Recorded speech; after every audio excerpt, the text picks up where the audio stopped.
Hello, welcome to the Festival of the Mind 2020. My name is Damien Benben and I'm here today to talk to you about my project, Invisible Pollution. This project was done in conjunction with the Urban Flows Observatory with Stephen A. Jubb, the CTO, helping us with the project. So I want to just talk to you a little bit about what I'm going to go through in this presentation. Firstly, I'm going to talk to you a little bit about urban flows, and what they do and what they're trying to do in the local Sheffield area. Give you a quick introduction into pollution and particulates, as obviously our project is Invisible Pollution, so you should probably know what pollution is. I'm going to talk to you a little bit about the problems with the way we currently describe pollution, say a little bit about what our project is trying to do in order to solve that, and finally talk to you about what you personally can do to reduce the pollution in the Sheffield area. So, firstly, urban flows. Urban flows seeks to understand how the physical metabolism, that is things like traffic, heat output of buildings, that sort of stuff, can be measured, understood, and utilized. The way that they do it is through using mobile and fixed sensors around the Sheffield area. You might have seen this van driving around. This is the Mobius van. It's equipped with a bunch of really high quality sensors to monitor the Sheffield area and see stuff like pollution, traffic. And on the right, that is a mobile farm at the University of Sheffield, which has 24/7 sensor coverage.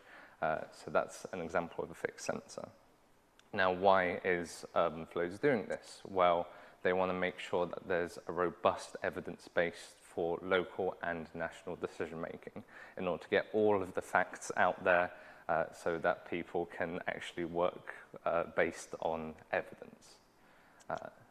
So let's give you a quick introduction into pollution. What are pollutants? In its simplest form, it's just contamination by waste and chemical particles. Obviously, that can be a huge amount of different things. If I were to do this presentation on every single particulate, we'd be here about 4 hours. So there's two specific ones that our project wants to focus on. That's PM2.5. PM2.5 is made from stuff like combustion, so fires, vehicle fumes, that sort of stuff, and PM10, which is from dust, pollen, molds, that sort of stuff. So what does PM mean? Well, PM just stands for particulate matter, solid or liquid. And the 2.5 and the 10 stands for micrometers. So 2.5 is all particles below 2.5 micrometers, and 10 is all particles below 10 micrometers. Now, that is an incredibly small scale we're talking about. So to put it into some perspective, that's about the width of a human hair, and there's PM10 and PM2.5 there. So that should put it a little bit into perspective to you.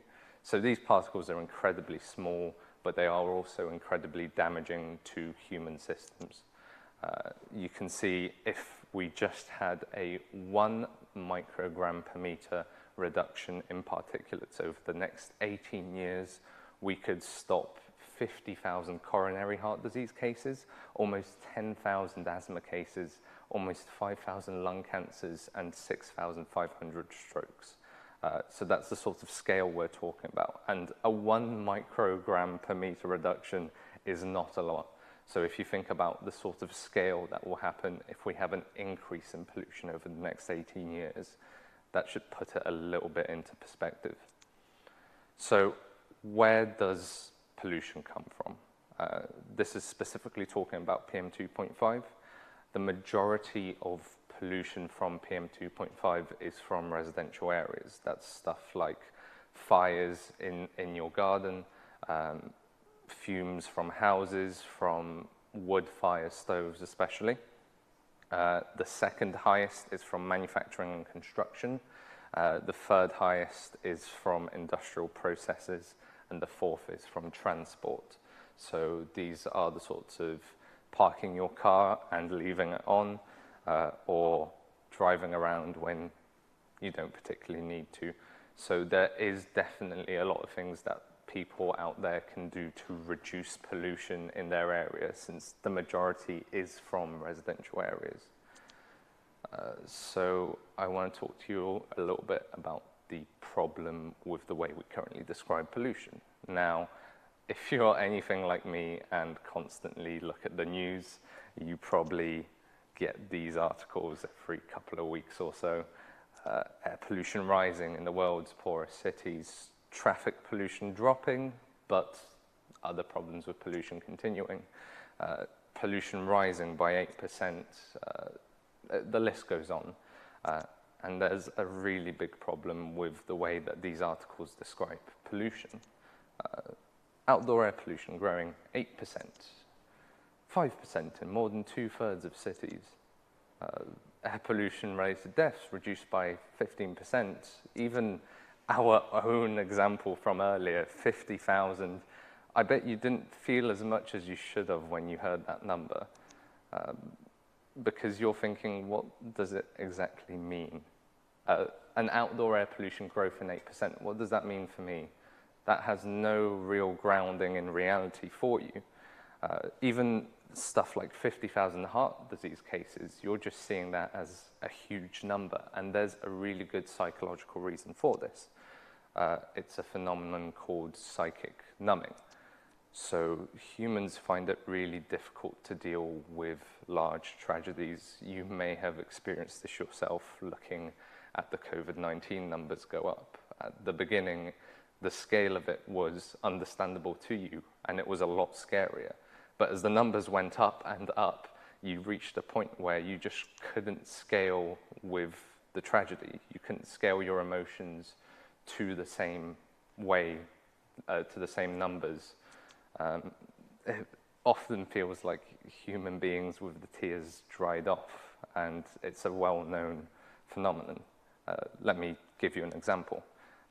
Spot the stars in this night sky. You know, 1, 2, you know, you're easily following along, I hope. Even at 4s, 8s, it makes sense. 16, 32, but that's not actually 32. I'm sure when I said it was 32, when you looked at it, it seemed, you know, correct. I just randomly started adding stars after 16. I have no idea how much is 32, but that's as much of a small scale as your brain starts going, well, you know, it's more than 4, it's large, so it seems about right. And your mind can't really scale with the number. So let's talk a little bit about what we're trying to do to help that, and trying to do to stop you feeling sort of overwhelmed by too many stars or too many numbers. And it's an interesting thing at home. At what point did you stop counting? At what point did you just keep trusting the numbers? So, our project, Invisible Pollution, we aim to make people properly care about pollution, because statistics don't mean anything to you. A 5% increase is the same as a 10% increase is the same as a 15% increase in your head, even if it might not be in reality. How does the current pollution in an area affect you personally? And what is a certain level of pollution applicable with? So whether it's cigarettes or time that you could spend somewhere else that you'd be losing by too much pollution. And there's a few steps that we used to make that. First of all, we wanted to make a website where you could find detailed sensor information very, very easily and make it understandable at the scales. So we created chefsense.uk, which holds all of the different IoT sensors around the Sheffield region and lets you view them at a wide scale. So you can see over the past 3 days what are the worst times that pollution has happened in this specific area. You can see detailed information about sensors as well as information about what the sensors do to you. But what's the point of us making this if it still means nothing, if the scale to you is still the same? We worked this out a couple of months ago that just us giving you numbers isn't going to change anything, because you'll see the numbers, and similarly to the COVID graphs, you'll just think that's high or that's low and move on. So we thought, okay, let's convert to useful metrics. PM values are great for research. They're great for just checking raw values, but what do they actually mean? So every 22 micrograms per meter of PM 2.5 is equivalent to 1 cigarette. This was a figure that I got from yesterday in Sheffield Town Centre. Walking in that area is equivalent to about 18 cigarettes a day, or if you just spent a day there, you've smoked 2 cigarettes. That's how bad the pollution in the area really can be. Every 10 increase in PM10 is 7 months lost on the yearly average. Every 10 increase in PM 2.5 is a year lost. And that stacks. That's not just one or the other. 53 months was the same figure, which is a huge number. It's a huge amount of time that you could gain if we adhered to air pollution standards every single day. So the other deliverables, which you can see if you go to the Futurecade at the Millennium Gallery.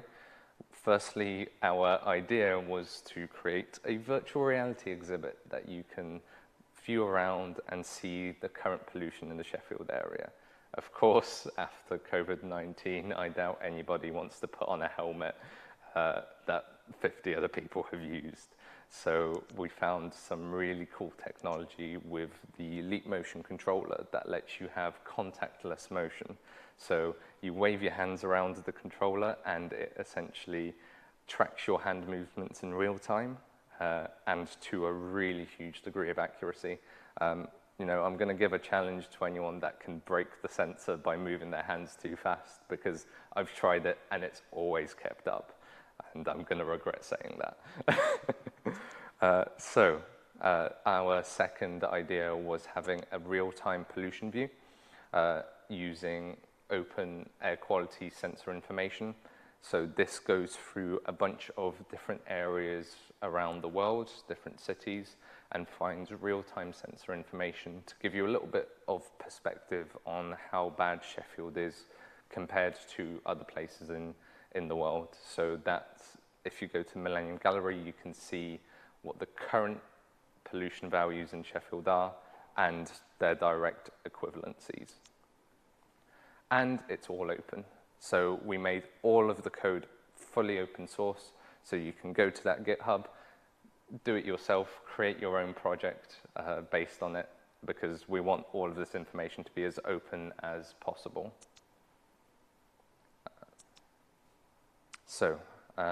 This is obviously an important link that I definitely need to talk to you guys about, pollution and COVID-19, because a lot of the times an increase in pollution causes respiratory symptoms. Research is still currently ongoing as to direct reasons behind COVID-19 and air pollution, but it is seen to cause higher deaths, and the UK Government of Health and Statistics have recently created a correlation between COVID-19 deaths and an increase in pollution, seeing that at the rate at the start of the pandemic, the infection rates were higher in places which have higher air pollution. So there is definitely a link between worse symptoms for COVID-19 and worse respiratory symptoms, especially when it causes things like asthma. Now, this is an important question, because you're probably sitting there thinking, okay, what can I actually do to make the pollution in the Sheffield area better? And I was reading about this, and I wanted to give you 3 very simple things that you could do from today and actually won't be very difficult for you to do. Firstly, stop burning as many things in your garden. It's that simple. The less you burn, the less pollution there is in the air. Don't burn furniture. I hate the fact that I need to say that, but it's that simple. Number two, don't use your car as often for short journeys. A lot of pollution is caused by car exhausts, especially when it's not a very clean car. So either go on a bike or walk when it's a short journey that you know you can make. And thirdly, turn off your car engine when you park. We were doing a couple of studies, especially next to schools, where it's seen on days where a lot of people are collecting kids, the pollution rises really high because there's so many cars in the same area that don't have the car engine turned off, which causes this huge amount of sudden rise in pollution, especially around schools. So there are my sources. This presentation is being pre-recorded, so you can pause that later on and grab any source you want, or contact me if you want some more detailed sources about anything else I've talked about. And thank you very much for listening. Is there any questions?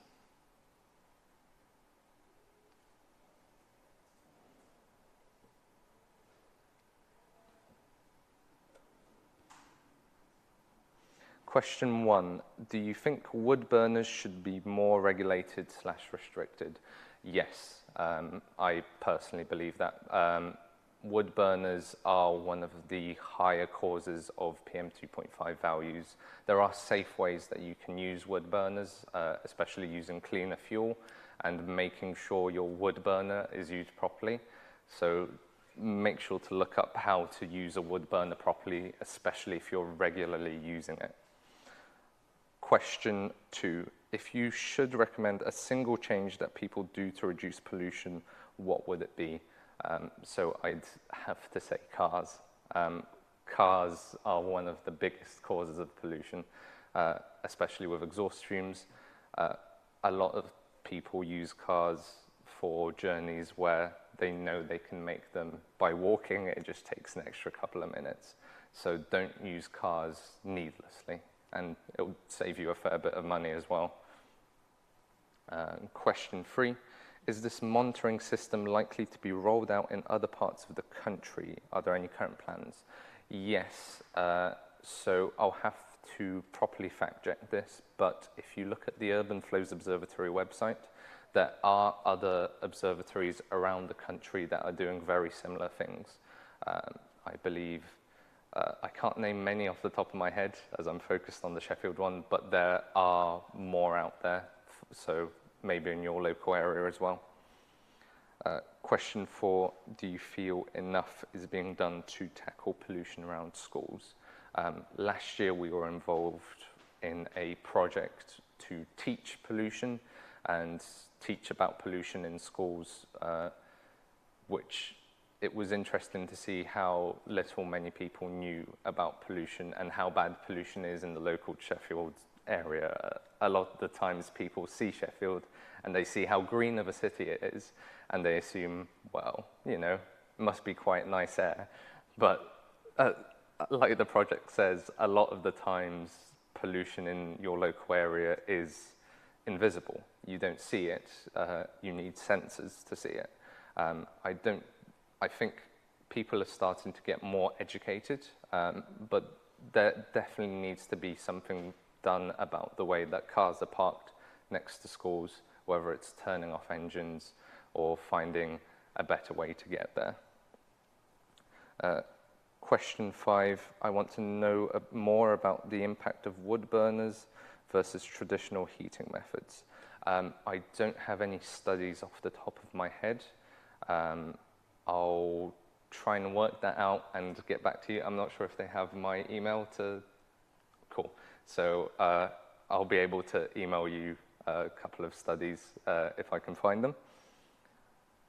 And there was an experiment on Bannerdale Road outside Holt House and Cartnell Primaries to close off the road for a week during school drop-off time. It was excellent, but nothing has happened as a result. That's incredibly disappointing. The fact that the studies are there and have shown to provide evidence is something definitely needs to be done about this, because we can see it. The evidence is there that this is causing a lot of issues for children especially, so something absolutely needs to be done. Well, thank you very much for listening. I've been Damien Benben. Make sure to check out our exhibits.